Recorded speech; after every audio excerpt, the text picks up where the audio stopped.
پاکستان کے شہر کراچی میں 1.5 مہینے میں صرف 1000 مرغی تیار کرنے والا آج لگ بھگ ڈیلی کی 50,000 مرغیاں نہ صرف تیار کر رہا ہے، پروسیس کر رہا ہے، بلکہ ان کی ریڈی ٹو کوک پروڈکٹ بھی مارکیٹ میں سیل کر رہا ہے۔ یہ کوئی فرضی کہانی نہیں، یہ پاکستان کے ایک شخص کی جیتی جاتی مثال ہے ان لوگوں کے لیے جو سمجھتے ہیں کہ بزنس باہر سے گورے ہی آ کر سکتے ہیں۔ یہ صرف ایک بزنس کی جیت نہیں تھی بلکہ ایک نوبل کوز کی جیت تھی۔ خلیل ستار کینز کا مالک، کیسے اس نے یہ سب کچھ کیا؟ باپ نے مرغی کے کام کو برا سمجھا، عزت والا کام نہ سمجھا، لیکن خلیل ستار رک نہ پائے۔ کیوں؟ وہ عورت کون تھی جس نے خلیل ستار کا ہاتھ پکڑ کر اسے منزل تک پار لگایا؟ آج آپ جانیں گے، اسی ویڈیو میں بہت کچھ سیکھنے کو ملے گا آپ کو۔ یہ ہر اس شخص کے لیے ایک سبق ہے، ایک سیکھ ہے، ایک چیلنج ہے جو پاکستان میں بزنس کرنے کو مشکل سمجھتے ہیں۔ میں ہوں ساجد جاوا، سی او جاوا گروپ آف ریسٹورنٹ، اور آپ دیکھ رہے ہیں جاوا ریسٹورو گائیڈ۔ 1964 میں جب ہر 5 میں سے ایک بچہ پروٹین کی کمی کی وجہ سے مر رہا تھا، اس وقت 23 سال کے ایک نوجوان سٹوڈنٹ خلیل ستار نے کیسا فیصلہ کیا جو اس کی زندگی کا سب سے بڑا امتحان بنا اور پاکستان کے لیے ایک بہت بڑی مثال بنا۔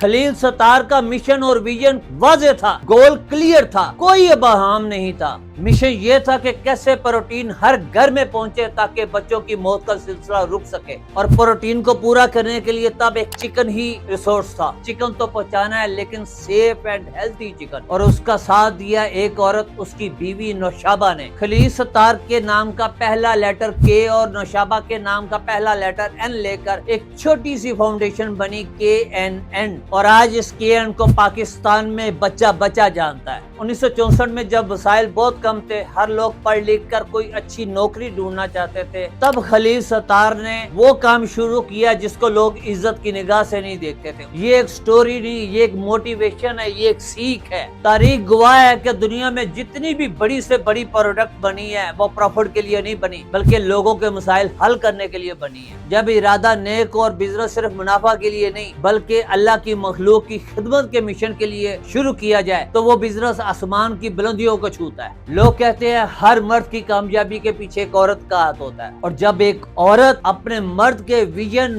مشن اور گول کو اپنا ویژن، مشن اور گول سمجھ لے تو پھر کوئی مخالفت تو کیا، بڑے سے بڑا پہاڑ بھی ان کا راستہ نہیں روک سکتا۔ یہی کہانی ہے صاحبان KNNs کی۔ آج ہم جب فارم برانڈز کو اپنا آئیڈیل سمجھتے ہیں تو یاد رکھیں پاکستان میں بھی کیسے لوگ ہیں جن کے ارادے فوراً سے بھی مضبوط ہیں۔ خلیل ستار اور نوشابہ نے مل کر جب 1964 میں 1000 مرغیوں کا پولٹری فارم تیار کیا تو 1965 میں جنگ لگ گئی، پہلی مشکل آ گئی سامنے۔ اس وقت پاکستان میں مرغیوں کی فیڈ لوکل طریقے سے تیار کی جاتی تھی، لیکن خلیل ستار کا ویژن صاف تھا کہ اگر چکن سیف اور ہیلتھی چاہیے تو اس کے لیے فیڈ بھی سیف اور ہیلتھی چاہیے، اس لیے وہ باہر سے امپورٹ کرتے تھے۔ لیکن جنگ کے دوران سپلائی بند ہو گئی۔ جیسے تیسے وقت نکالا اور جنگی حالات سے نکلنے کے بعد کینز نے فیصلہ کیا کہ مرغیوں کی فیڈ کے ساتھ کوئی سمجھوتا نہیں کیا جائے گا، آئندہ اس طرح کی مصیبت نہ آئے، اور 1971 میں اپنی پہلی فیڈ مل تیار کر لی۔ یہ ان کی پہلی جیت تھی۔ ابھی پہلی جیت ملی تھی کہ 1971 کی جنگ لگ گئی۔ لیڈز کہتے ہیں ان مرغے اور مرغیوں کو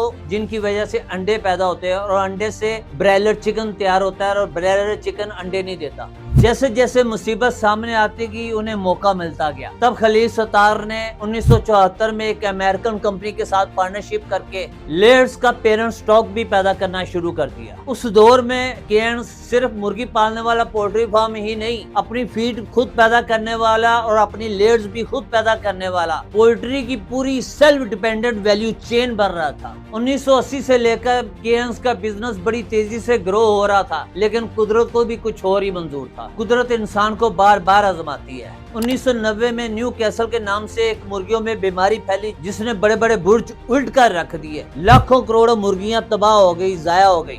یہ وار اتنا شدید تھا کہ کینز تقریباً تباہی کے دہانے پر پہنچ گیا تھا۔ کہتے ہیں نا کہ ہر مصیبت ایک نیا موقع، ایک نئی اپارچونٹی لے کر آتی ہے، بس آپ اپنے ارادے میں سچے ہوں، اپنے ویژن اور مشن سے پیچھے نہ ہٹیں۔ اس واقعے سے ان کو ایک نیا آئیڈیا ملا۔ انہوں نے فیصلہ کیا کہ مرغی کو ذبح کر کے پروسیسڈ چکن میں یعنی کہ